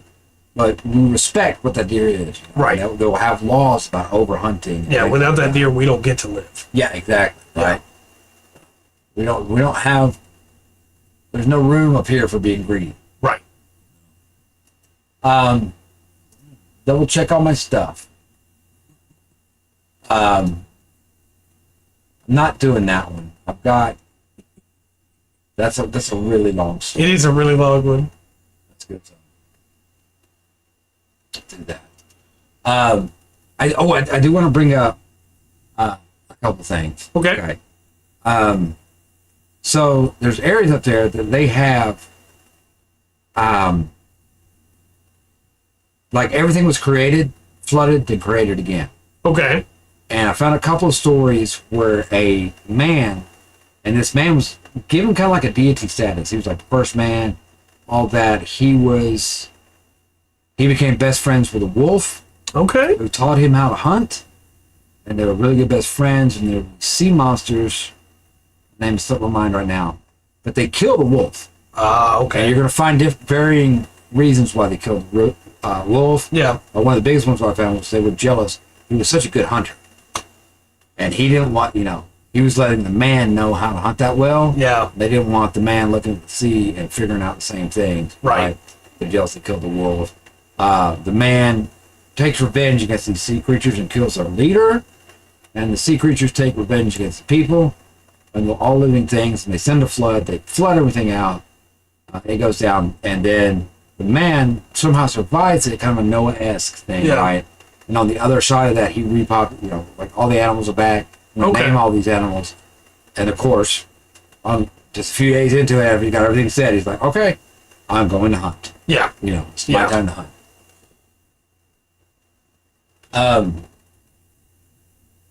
Now, I do have a story. Okay. It's from this guy. He's Danish. He was born in Greenland to Danish parents. His name is Knud Rasmussen. Okay. And from 1902 to 1903, he went on a lot of expeditions. Okay. To the, welcome back, Will. Well, to the Inuit people. And then at the time, the word was, they called them Mexican. Right. They eat their food raw. People who eat their food raw. And this story is from the mouth of a shaman dictator, right? Okay.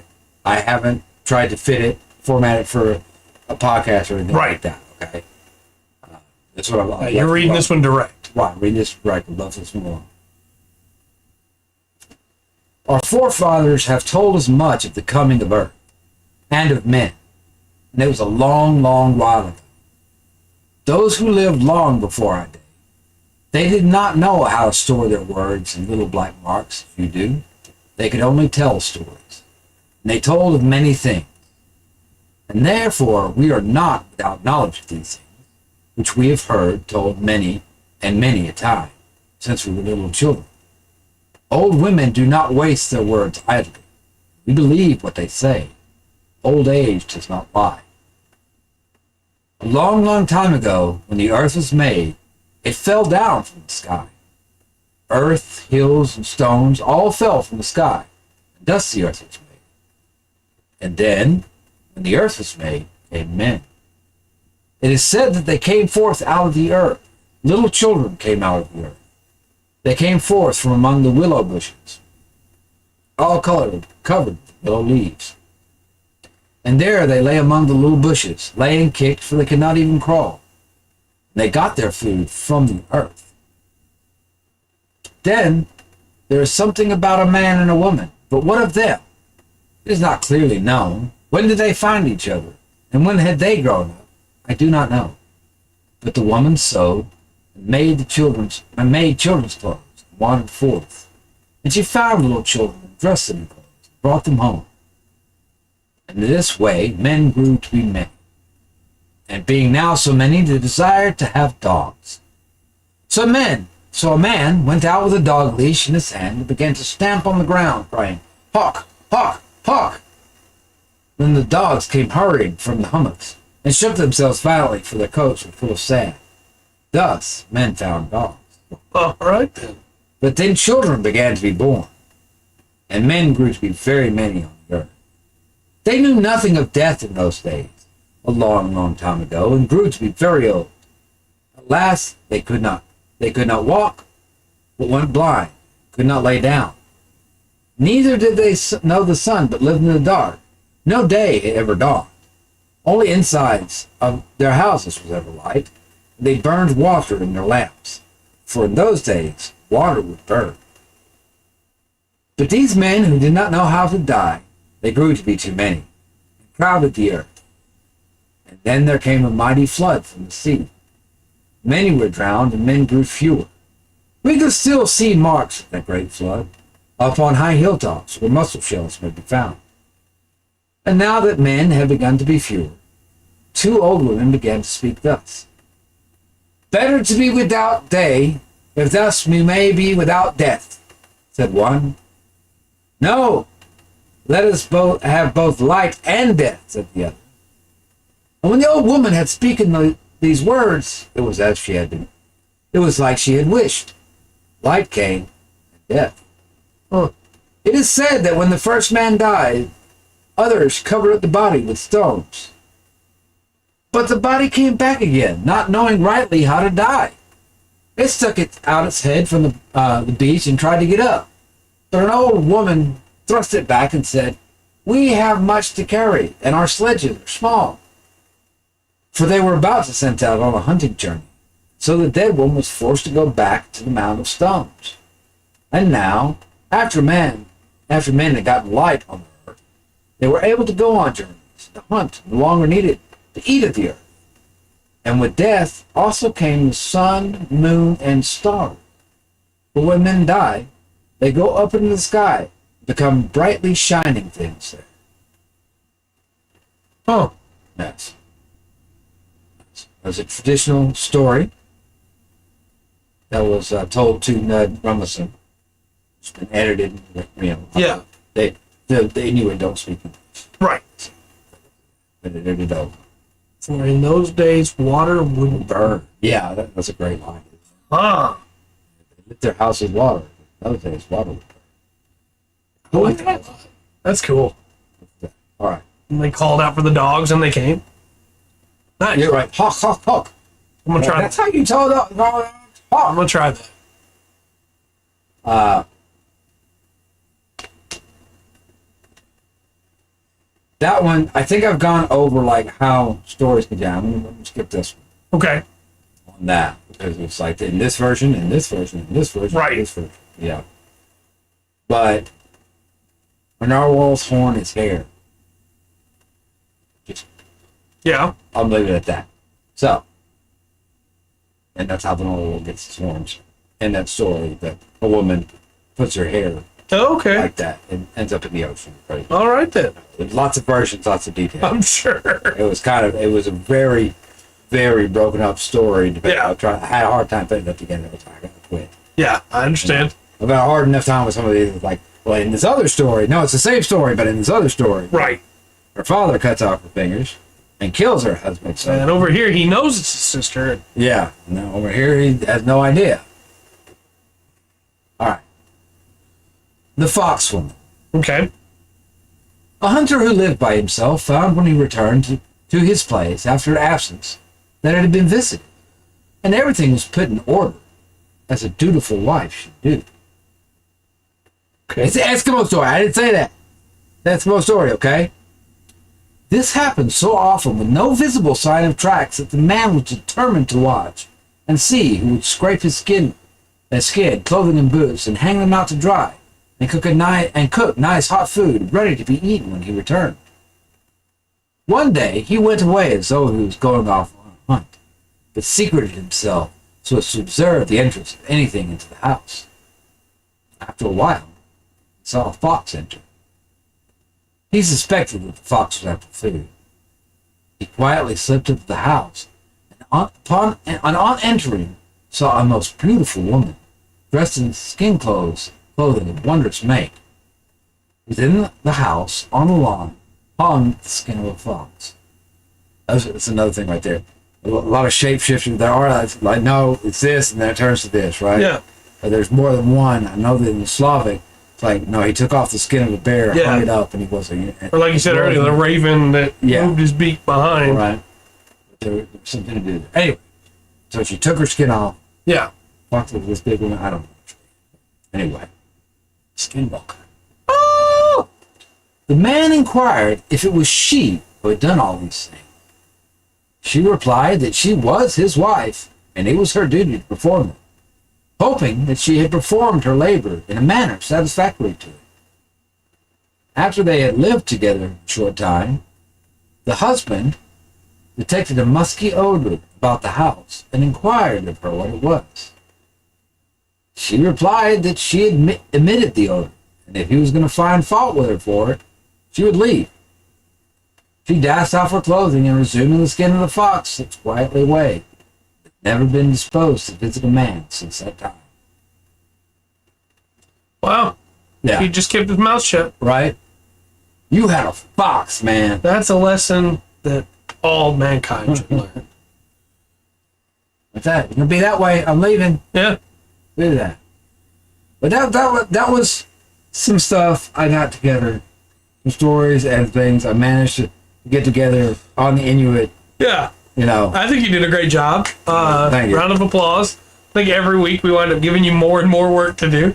It's just, you can't, there's no people in the world, no humans on this planet, whatever the culture is, that's like, yeah, pretty straightforward. Yeah. You know, it's, you know, there's versions of tales. There's just different ways. That's like, there's one people, this couple decides to go move up there, they end up with their own group, and the stories change. That's right. You That's know? right. And Even among tribes. Yeah. A couple generations, they're using different words. Not the whole language, but there's a couple of words that are different now. Mm-hmm. You know, and later on, there's going to be more than that. That's going to change the story. Yeah. People are amazing. Yeah. With that. Agreed. But yeah. So I just need to know what I'm going to be digging into for next week. So I've been trying to bring a couple options. Okay. Every week. Because I know that chat has decision paralysis. And I don't even blame them with how big the decision is, right? Come on. So, it's everywhere. I brought this week 3. I brought Cherokee. Because I know if we just say Native American, that's far too broad. Look, if you just say Native American, I've done it. Right, that's very true. We just did it tonight. That's very true. Then I've also got Kenya. That would be very interesting. And I think that was going to break down again. I think so too. Right, to that. And the Congo. Which are two different sections of Africa. Yeah, but we barely touched Africa, you know? Yeah. Yeah. We haven't touched mainland North America. We've touched Central America. Well, now, yeah. But I was saying before this, right? In the north and south, okay? Right. Oh, no. We've touched a good little bit of Asia. There's still quite a few countries we haven't touched. Yeah. You know? We've touched a little bit of Europe. There's still a lot of countries there we haven't touched, you know? It's the final countdown. I think you spelled it right. What was that? Kenya? No, that's right. That's correct. Yeah. Okay, yeah. I think Kenya would be really cool. Well, and like any area of land that you can give me, like that. There was hey, we're gonna pick this area of land in Africa. There's gonna be some cool stories there. Yeah, I agree. You know, just like anywhere else in the world. Whether we go Congo, Kenya, whatever we use as our starting point, right, of where we're gonna dive into. Nairobi, Kenya, Ethiopia, whatever. The land of Kush. Yeah. You know, we did Asia, go just a little bit south, the land of Kush. No longer exists, but that's a little story. Well, my hope is that we can kind of jump around so everybody gets decent representation, you know? Yeah, well, I mean, they're everywhere. Yeah. Oh, let me pull this. So then Inuit, Egyptian, Malagasy, which was Madagascar, the Sumerian, which is no longer a civilization, but has a lot of reach. Yes. It is. Aussie, Australia, which was really Aboriginal. Right. The when we talk about Hungarian, Irish, Roman, Arthurian. Yeah. We did Slavic. Yeah, we did Slavic. To the Russian. We did. I am Aztec. Yeah, we do the Aztec. Pick that. Korean. Yeah. Chinese, Japanese. Yeah, Japanese, Norse. Yeah. Polynesian, Roman, Russian. Yeah. Aryan, yeah. We've done quite a few. I am totally on board for Kenya. Yeah. I've got to check something online. I want to get the exact. Okay. Because in my head, I'm like, yeah, Kenya's over here, but I want to look exactly where Kenya is. Yeah.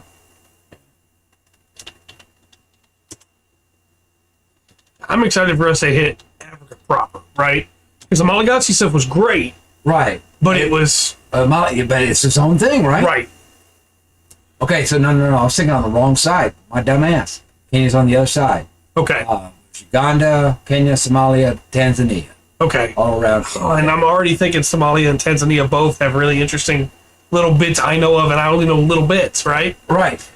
And go with that, like above Kenya, you've got Ethiopia. Yeah, and see... That's ancient crap. It's there. I'm an idiot. I thought the Congo, the Democratic Republic of Congo, was further. This one. It's because I'm thinking of the Republic of Congo, not the Democratic Republic of Congo. Maybe so. Yeah. Like Gabon, Tanzania, Zambia. Yeah. Chad. Look. So many peoples there. Yeah. So many tribes, so many people. So Malawi, Zambia, Angola. Some great stuff there, I'm sure. Yeah. Botswana. Yeah. After that. Mozambique. You got to break down Mozambique. You got the tribe of people there that starts with the B, the Barabata, something like that. I feel bad for getting the name. But, it's its own group of people. Yeah. There. And you're going to have another one. You go south, they have their own mythology. Right. Amazing. I don't know, we still haven't really touched India yet in a lot of ways. Like, Sumerian is probably the closest thing, right? But at some point, I'd love for us to cover, like, Turkey. Yeah. Yeah, Turkey would be very interesting. I know the giants. I know some stuff from Turkey. But Yeah. Turkey's a very interesting place to me. Yeah. Because, like, throughout history, Turkey has been a place where just nobody wants to jack with it. Right. Like, nobody goes, haha, yes, and then we'll go to war with Turkey. Right. We'll invade Turkey. It's not saying anything. I'm just saying, right. It could be geographic reasons. It could be other. Could be all mythology. I'm saying, there seems to be a pattern there where it's like, look, no. Oh, crap, Turkey's getting involved. Calm down. Yeah. Could be mythology. Could be. So we do Kenya this week, Turkey next week? Or Kenya next week, Turkey the week after? I'm good with that. Y'all good with that? I think that feels good. Yeah. We'll have that way, if we had darts on a map, we would have one dart on every main section of the world, I think. Retake. Yeah. With that. Excellent. I think that's what we're gonna do. Okay. Appreciate y'all throwing in your thoughts. Throwing in your 2 cents. Will's over here just tin wagging at me. Found it. Oh. Well, tomorrow we're gonna be playing Vimba for Frivolous Fridays. That is a 2-hour game. Okay. So hopefully we can finish it. I'm excited. Hope so. It looks cool. Cooking, having a good time. And then Monday, we'll be back with him on Mondays. Try to figure out what's going on with this library. Hurry up, Rundgren. Back off with it. Tuesday, we'll have our regular news, reviews, announcements, and talking about, if everything goes to plan, Gundam Wing all the way up to episode 30. Yeah. And then Wednesday, you'll play something. Yeah. We'll figure that out on Tuesday. Mm-hmm. And Thursday, we'll be talking about Kenya. Yes. I'm really stoked, honestly. A lot of this, all I knew was Nanook and Aklut. Everything else was new to me, and I loved it. Yeah. It was great. Yeah. I did. A Like I just get like I want to see all kinds of cool artwork. I want to hear all kinds of cool stories. Yeah. Like some of it, I can't obviously can't tell every story. Right. And go through. Some are variations of it. It's like and the variations are crazy to me, right? Yeah. Like the one. What they just decided to play chase, and they decided to race, and they ran so fast and became the son of the moon. He did terrible things to his sister. She was furious and heartbroken. She cut off her breath, cussed him out, took off running. That's two very different stories. I realize it's got the same people on it. It's basically the same. They run so fast, they end up in the hands. You know. Anyway. Always remember that one guy threw a spear and it pierced through another guy's face and he became a bird. You know, just remember. Yeah. Yeah. Stories are made. A new zoo review. But, I'm missing the context on that, I guess. Sorry, I'm sorry, Faye. Zoo. Casual Geographic. That would be. Oh, okay. Yeah. That would be that. I don't know. That's where I would go with that. Yeah. That man's amazing. I love hearing him talk about animals. Yeah. Okay. Okay. But no, I really enjoy going over these. I'm glad you do chat because I know from my perspective, Rundgren's having a blast talking about all this stuff. So, and it just reaffirms my acknowledgement and the belief I've always had that mythology is probably based on something, right? Yeah. That all these places have mythologies about the same thing. They all have a myth about this creature. They just call it something different, or it's a little different here. You know, I could probably get more deeper with some of the stories, get like kind of more details and stuff. Because there's things that are going to come from that story that are culturally relevant, right? Yeah, yeah. That the Inuit, for example, for tonight, they hear this story and there's things that connect to the story. They're on it. They've got this. And it's not that I don't understand the story. There's references that just not going to mean anything to me. Yeah, there's context I don't have. No, and some of it might just simply be from living where I live. Captain Kangaroo. How long was he on CBS? And then they canceled him shows. Don't ask him what CBS stands for. I'm sure he's got some rude things to say. You know, look, just don't tell me you have nothing to do, okay? For the years, and look, I know what happened. Look, that's a beloved children performer. Right. Back to... Shut up, Faith! Gosh! I appreciate your input. Appreciate you. But yeah, we'll have some stuff to talk about next week as well. I'm excited. Yeah. And yeah, I like that. And what was the other one? The one not the codloo. The actual was the whale wolf. Yeah, the killer whale wolf dog. The adlet. Yeah, it's the human dog humans. Yeah. They're dogs. They're people that are dogs, but they have their own tribe. Right. They have their own chieftain. They have rules, mythology, and stuff. I did one more thing. That it's kind of where mythology and science cross over.